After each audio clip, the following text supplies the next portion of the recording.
오늘 우리가 누가복음 23장을 읽었는데요. 23장에 보면 예수님께서 빌라도 앞에서 신문을 받으시고 끝내 사형 판결을 받으시는 그런 장면이 소개되고 있습니다. 그 이후에 아주 발빠르게 이 성경은 예수님이 그 이후에 어떻게 되셨는지 끝내 십자가에서 숨을 거두시는 그런 이야기들을 23장 안에 담아 놓고 있습니다. 그리고 24장으로 이제 넘어가면 부활하신 예수님을 만나는 그런 장면이 되겠지요. 그 중에 저는 오늘 누가복음의 마지막 묵상의 말씀으로 본문 우리 23장의 1절부터 25절에 해당하는 이 부분을 주목하고 있습니다. 이 빌라도에게 신문을 받으시는 예수님, 바로 이 장면인데요. 누가복음의 이 부분은 아주 특징적인 부분이라고 할 수가 있습니다. 누가복음에만 우리가 또 등장하고 있는 그런 말씀이다 말을 할 수가 있죠. 물론 그 예수님께서 빌라도와 만나는 장면은 모든 복음서에서 다 소개가 되고 있습니다. 그렇지만 누가복음만의 중요한 특징은 다른 어떤 복음서와 달리 이 빌라도의 입장에서 빌라도는 예수님이 무죄인 것을 알고 있었다. 그래서 그는 자기가 어떻게든지 그 예수님의 무죄를 밝혀내려고 그렇게 애를 썼다. 무죄 방면하려고 애를 썼다라고 하는 점을 이 누가가 강조하고 있다는 점, 이것이 누가복음의 특징이라고 할 수가 있습니다. 다른 복음서도 그런 언급들을 하고 있죠. 그렇지만 정도에 있어서 큰 차이가 있습니다. 누가복음의 저자가 우리는 사도행전을 쓴 저자이기도 하다라고 하는 것을 알 필요가 있습니다. 이 누가에게 중요한 것은 선교입니다. 이방인들에게 복음을 전하는 것, 그것이 유대인들이 누가 가지고 있는 중요한 관심사 중에 하나였다 할 수가 있겠죠. 그렇기 때문에 그런 그에게는 자신이 전하려고 하는 이방인들에게 예수님을 전하려 하는 것이 본인이 가장 바라는 일 중에 하나일 텐데요. 자기가 전하려고 하는 예수님이 로마 법정에서 죄인으로서 판결받은 그런 죄인이다라고 하는 것, 그것을 두고 예수님은 그런 죄인이 아니다라고 말하는 것이 그에게는 너무나도 중요했을 것입니다. 자신에게 예수님에 대해서 전해들을 이에게 예수님이 죄인이 아니다라고 하는 그런 전제 위에서 말씀을 전하고 예수님을 전하는 것이 필요한 일이었겠죠. 바로 그런 선교적인 목적 때문에 누가는 오늘 이 23장을 기록해 가면서 다른 어떤 복음서보다도 이 로마 법정을 대표하는 사람이라 할 수 있는 빌라도가 자기 입으로 예수님이 무죄였다라는 것을 그렇게도 강조했다. 그는 분명 예수님이 무죄라고 생각했다라고 하는 것을 강조하고 있는 것이죠. 자, 이제 조금 더 구체적으로 이 누가가 빌라도를 두고 뭘 어떻게 기록을 했길래 이렇게 말씀을 드리는가, 그 이야기를 한번 시작해 보도록 하겠습니다. 23장 1절에 보면 예수님은 앞서 유대 종교 지도자들인 대제사장들과 율법학자들의 모임인 공회에서 재판을 받으십니다. 그것이 22장 마지막 부분에 나오고 있는 내용들이죠. 거기서 그들은 예수님에게 유죄 선고를 내립니다. 근데 문제는 그들에게 유죄 선고를 내릴 수는 있지만 예수님에 대해서 어떤 법적 구속력을 가질 수 있는 어떤 그런 실효성이 있는 어떤 그 처결을 할 수 있는 그런 권한이 자기들에게 없었다는 것이 문제입니다. 그래서 그들은 예수님을 그 권한 가지고 있는 총독인 빌라도에게 데리고 가지요. 그리고 자신들이 생각하는 그 온갖 죄목들을 다 늘어놓습니다. 그런데 그 말을 다 들은 빌라도는 그들이 기대했던 거와는 좀 다른 이야기를 하고 있습니다. 빌라도가 이렇게 아무 죄도 없어. 이 말에 성인한 예수님의 대적자들은 빌라도의 그 말에 수긍하지 않으면서 반발했습니다.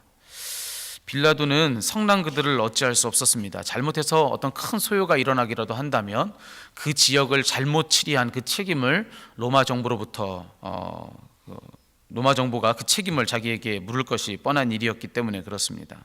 어떻게든 이 위기의 상황을 잘 넘기는 것이 중요했는데요. 그러던 그가 이 예수님이 갈릴리 출신인 것을 알게 되죠. 그래서 오늘 성경 말씀에 보면은 이 갈릴리를 관할하고 있었던 자신과는 앙숙 관계인 그 헤롯에게 예수님을 보내는 장면이 등장을 하고 있습니다. 그렇지만 그 본문 6절부터 12절까지의 말씀을 보니까 헤롯이 어떤 일을 합니까? 헤롯은 예수님은 실컷 희롱한 채 다시 예수님을 빌라도에게 되돌려보내는 장면이 소개되고 있습니다. 여기서 13절에 그 두 번째 예수님과 빌라도가 만나는 장면이 소개되고 있는데요. 바로 여기서 예수님은 다시금 예수님의 대적자들을 불러놓아 놓고는 이렇게 말을 하고 있습니다. 그대들은 이 사람이 백성을 오도한다고 하여 내게로 끌고 왔으나 보다시피 내가 그대들 앞에서 친히 신문하여 보았지만 그대들이 고발한 것 같은 제목은 아무것도 이 사람에게 찾지 못하였어. 그래서 그는 그냥 매질이나 하면서 예수님을 내보내자 이렇게 이야기를 합니다. 예수님이 무죄라고 하는 사실을 빌라도가 두 번째로 인정하고 있는 장면입니다. 그러자 이 대적자들은 다시 한번 강하게 반발하면서 소리를 지릅니다. 그리고 예수님을 십자가에 못 박아라 그렇게 외치게 되죠. 자, 그러자 빌라도가 또다시 대응합니다. 이제 또다시 세 번째로 이렇게 이야기를 하고 있습니다. 22절의 말씀인데요. 도대체 이 사람이 무슨 나쁜 일을 하였단 말이요. 나는 그에게서 사형에 처한 아무런 죄를 찾지 못하였어. 그러므로 나는 그를 매질이나 해서 놓아줄까 하오. 자, 그러자 이 성난 대적자들은 더 큰 소리를 내고 또 이제는 마구 우기면서 예수님을 십자가에 못 박으라고 외쳤습니다. 자, 그렇게 이 빌라도는 예수님에 대하여서 세 번이나 예수님에게서 아무런 죄를 찾을 수 없다라고 하는 말을 거듭거듭 하고 있는 것을 보여주고 있습니다. 결국 23절의 말씀을 여기서 만나게 되죠. 유대인들의 대적자들을 두고 성경은 이렇게 얘기합니다. 그래서 그들의 소리가 이겼다. 빌라도가 그렇게 무죄였다라고 말했음에도 불구하고 빌라도에 대하여서 더 큰 소리를 내며 예수님을 십자가에 못 박으라고 이야기했던 유대인들의 소리가 이 빌라도의 소리를 이겼다 이렇게 이야기를 하고 있습니다. 여기서 세 번이나 거듭해서 빌라도가 예수님이 무죄다라고 말하고 있다라는 이 말의 뜻이 무엇이겠습니까? 이 세 번을 그렇게 했다라고 하는 것은 최상급의 어떤 강조에 해당하는 표현입니다. 그러니까 여기서 이 말은 빌라도가 자기가 할 수 있는 온갖 방법을 다 동원해서 예수님을 무죄라 말했다. 그는 그렇게 노력했다라는 의미로도 읽을 수가 있고요. 또 다른 하나는 예수님은 진짜 빌라도는 진짜로 이 예수님을 무죄라고 생각했다. 거기엔 한 채 의심이 없었다. 이런 말로도 우리는 이 말을 읽을 수가 있습니다. 그렇게 이 말씀을 읽어보면 빌라도가 조금 억울하겠다라는 그런 생각도 들기도 합니다. 빌라도가 좀 안타깝다라는 생각이 들죠.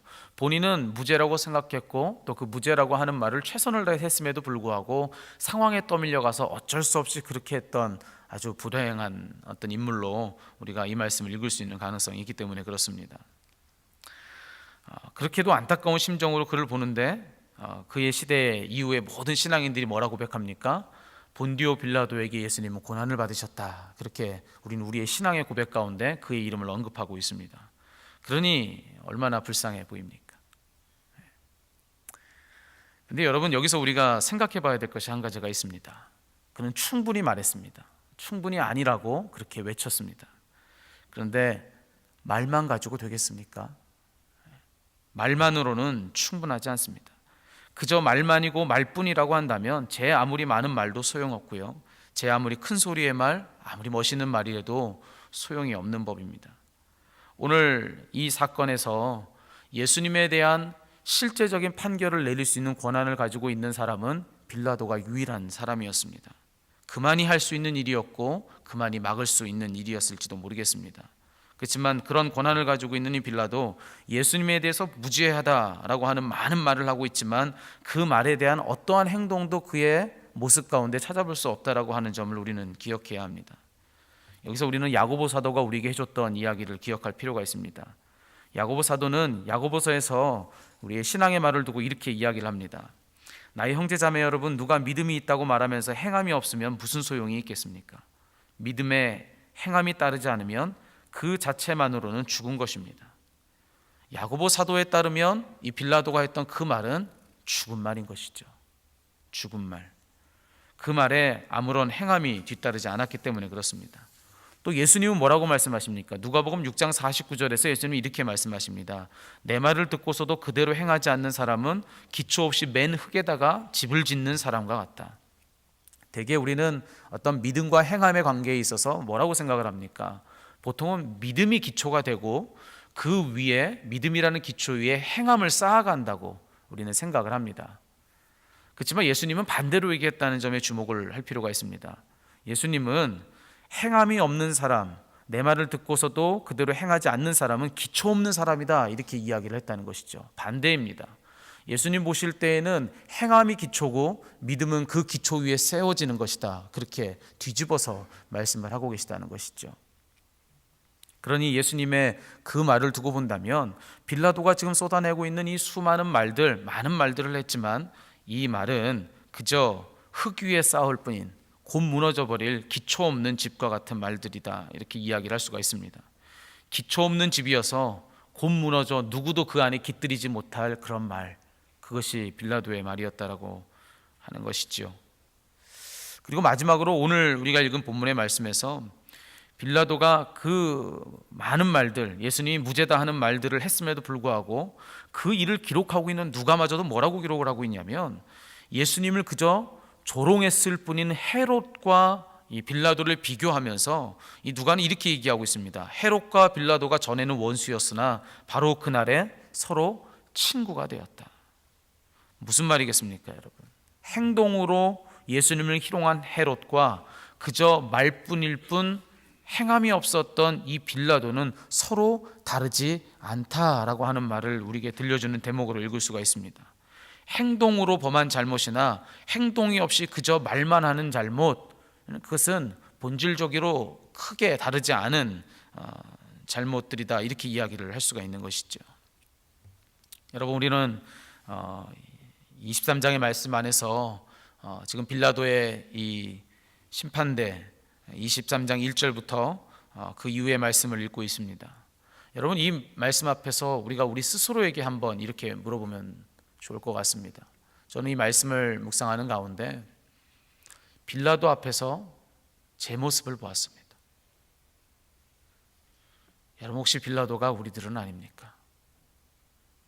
많은 말들을 늘어놓고 있지만 그 말에 대한 행함이 뒤따르지 않고 있는, 우리가 해야 할 많은 말들, 마땅한 많은 말들, 그 말들을 반복해서 최상급의 강조로 그렇게 우리의 신앙 가운데 표현해내고는 있지만 그 말을 뒷받침해줄, 그 말의 진정 기초가 되어줄 어떤 우리들의 실제적인 행동이 결여된 채 그저 말만 하고 있는 것은 아닌지, 오늘 말씀 앞에 빌라도와 같이 그저 죽은 말들을 쏟아내고 있는, 또 기초 없이 맨 흙에다 지어지는 그런 집들을 짓고 사는 그런 것이 우리들의 모습은 아닌지, 오늘 이 사순절 여정 가운데 서 있는 우리가 그 질문을 우리 스스로에게 던져보았으면 좋겠습니다. 여러분, 무엇을 다시 결단해야 하겠습니까? 예수님 말씀대로 믿음이 기초가 아니라 행함이 기초다, 이렇게 말씀하시는 것이 참이라 한다면 여러분, 이 시간에 우리가 어떤 기초에 다시 우리를 세워놓아야 하겠습니까? 이 말씀 앞에서 우리 자신을 돌아보고 우리 자신을 한번 생각해 볼 수 있는 기간이었으면 좋겠습니다. 예수님께서 십자가에 달려 돌아가시는 장면을 23장과 24장을 통해서 우리는 묵상하고 있습니다. 예수님이 몸으로 죽음을 다 받아들이시고 또 몸으로 다시 부활하신 까닭은 몸으로 우리들로 하여금 그렇게 살라고 하시는 뜻일런지도 모르겠습니다. 그렇게 말하라고 우리에게 주시는 구원이 아니라 그렇게 살라고 우리에게 주시는 구원입니다. 우리의 삶 속에서 우리의 말이 어떠한지 우리가 그것 때문에 부끄러울 것이 아니라 우리의 삶이 어떠한가, 그것 때문에 부끄러운 우리 모두가 되었으면 좋겠습니다. 찬송가 우리 144장